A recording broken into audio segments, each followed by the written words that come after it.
होता था, कृष्ण छोटे थे और सभी गोपियों के घर में जाकर माखन की चोरी कर रहे थे और सभी गोपियां क्या करती थी, माँ यशोदा के पास उल्हाना लेके आती थी। हे यशोदा, तेरा कान्हा क्या है, चोर है, हमारी मटकी फोड़ता है, हमारे घर का माखन चुरा लेता है।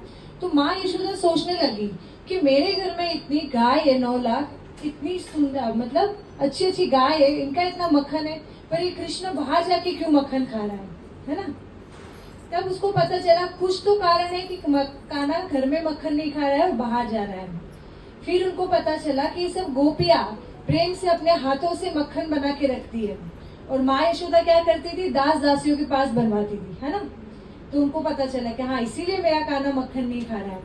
फिर दीपावली के दिन माँ यशोदा सुबह ब्रह्म मुहूर्त में उठी और स्नान करके श्रृंगार करके अच्छे से वो क्या की, मक्खन निकालने लगी। और जब वो मक्खन निकाल रही थी माँ यशोदा, तब माँ यशोदा क्या कर रही थी, कृष्ण के गुणगान गा रही थी। इस लीला से हमें पता चलता है कि हमें जब भगवान की सेवा करते हैं तो हमें ब्रह्म मुहूर्त में उठना चाहिए।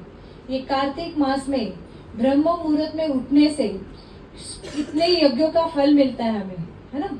और सभी तीर्थों में स्नान का हमें लाभ मतलब फल मिल जाता है। सिर्फ आप ब्रह्म मुहूर्त में स्नान करोगे तो आप बोलोगे ब्रह्म मुहूर्त में स्नान करें, सभी तीर्थों का जल कैसे आता है, सभी तीर्थों का जल आपके शावर में आ जाएगा ब्रह्म मुहूर्त में, है ना। इतनी महिमा है ब्रह्म मुहूर्त में स्नान करने की प्रातःकाल। तो माँ यशोदा ब्रह्म मुहूर्त में अमृत बेला में उठ के भगवान कृष्ण के लिए क्या कर रही थी, माखन बना रही थी। और उसी थोड़े समय के बाद क्या हुआ, कृष्ण नींद से जाग गए और जैसे ही बच्चा उठता है छोटा तो उसको तो भूख लगता है ना, तो वो क्या किए, 4 पैर से दौड़ते दौड़ते माँ यशोदा के पास आए और उनसे क्या कहा कि मुझे भूख लगा है। तो माँ यशोदा ने मक्खन छोड़ के क्या करने लगे, उनको स्तनपान करवाने लगी। और माँ यशोदा जब स्तनपान करवा रही थी, फिर स्तनपान करवाते उनको याद आया कि मैंने क्या किया है, चूल्हे पे दूध रखा था गर्म करने के लिए, है ना। तो माँ यशोदा को याद है कि अरे मैं उठूंगी नहीं तो दूध सब बाहर चला जाएगा और मेरे कृष्ण को दूध नहीं मिलेगा। तो माँ यशोदा कृष्ण को स्तनपान करवाते छोड़ के दूध का वो चूल्हा बंद करने चली गई। तो भगवान कृष्ण को क्रोध आया कि स्वयं अखिल ब्रह्मांड का नायक उसके पास आ रहा है खाने के लिए और वो उसे छोड़ के वो 35 रुपया 70 रुपया लीटर वाला दूध है उसको बचाने के लिए चली गई। तो उनको क्रोध आया, तो उन्होंने क्या किया, गुस्सा आया और माखन की मटकी फोड़ दी जो माँ सुबह ब्रह्म मुहूर्त में उठ के उनके लिए बना रही थी, है ना। और माँ यशोदा ने आके देखा तो पूरा मक्खन बिखर गया था और उन्होंने देखा तो कृष्ण दिखाई नहीं गए और तोड़ के वो क्या किए, उखल के पीछे जाके छिप गए। और माँ यशोदा उनको क्रोध आया और लकड़ी लेके उनके पीछे क्या की, मारने के लिए भागी उनको। और माँ यशोदा पीछे पीछे और कृष्ण आगे आगे। इतनी तेजी से कृष्ण भाग रहे और माँ यशोदा भी उसी तेजी से भाग रहे उनको पकड़ने के लिए। तो कृष्ण ऐसे आसानी से हाथ में आते ही क्या किसी के, तो फिर तो माँ यशोदा बहुत भागने लगी। पर कृष्ण ने देखा कि अभी माँ यशोदा क्या हुई, थक गई है ना, क्योंकि माँ यशोदा भी एकदम थोड़ी हेल्थ में अच्छी थी। माता जी कैसी दिख रही, बहुत मोटा अच्छी थी माँ यशोदा जैसी, है ना। तो माँ यशोदा भी ऐसी थी और वो कृष्ण के पीछे भाग रही थी। भागते भागते कृष्ण ने देखा कि अब माँ थक गई है, तो उनको उनके पर वो हुआ कि अरे मेरी माँ इतनी थक गई, तो वो पकड़ में आ गए। और फिर माँ यशोदा ने क्या किया, कृष्ण को ओखल के साथ बांधने लगी। माँ यशोदा बांध रही थी, जितना बांधती थी और रस्सी में क्या होता था, 2 उंगल कम पड़ जाती थी। तो वो सोचती 2 उंगल, वो दूसरी गोपी को बोला जाओ दूसरी रस्सी लेके आओ, वो लेके आई, वो बांध रही है तो भी 2 उंगल कम पड़ रही है। तीसरी गोपी को बोला, इस तरह से पूरे गोकुल की रस्सी लेके आ गए, बांधते थे, रस्सी को जोड़ते थे और 2 ही उंगल कम पड़ जाती थी, है ना। तो वो सोचने लगे 2 उंगल कम क्यों पड़ रही है।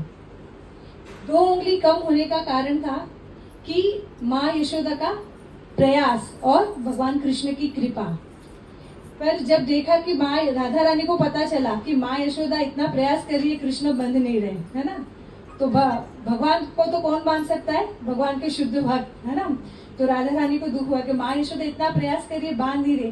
फिर राधा रानी ने क्या किया, अपने सिर का जो फीता था वो निकाल के माँ यशोदा को दिया और जब माँ यशोदा ने वो रस्सी को बांधा तो कृष्ण बंध गए।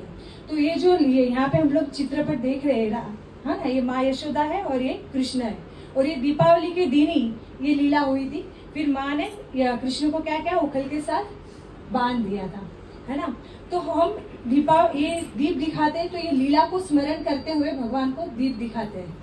तो जब हम दीप दिखाते हैं तभी 4 बार भगवान कृष्ण के चरण को स्मरण करके 4 बार उनको दीप दिखाते हैं। फिर उधर जहाँ माँ यशोदा ने उनको रस्सी से बांधा था, तो उधर को हम लोग 2 बार दीप दिखाते हैं।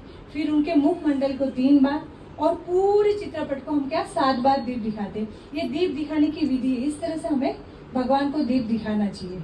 और जब दीप दिखाते हैं तभी जो हम लोग अभी गाएंगे नमामिश्वरम, तो वो स्तुति करते हुए ये दीप दिखाते हैं। और आगे दीप की महिमा है, हमारे मंदिर से आए हैं प्रभु जी, वो आपको बताएंगे, है ना गुणोदा प्रभु। पहले दीप दिखा दे।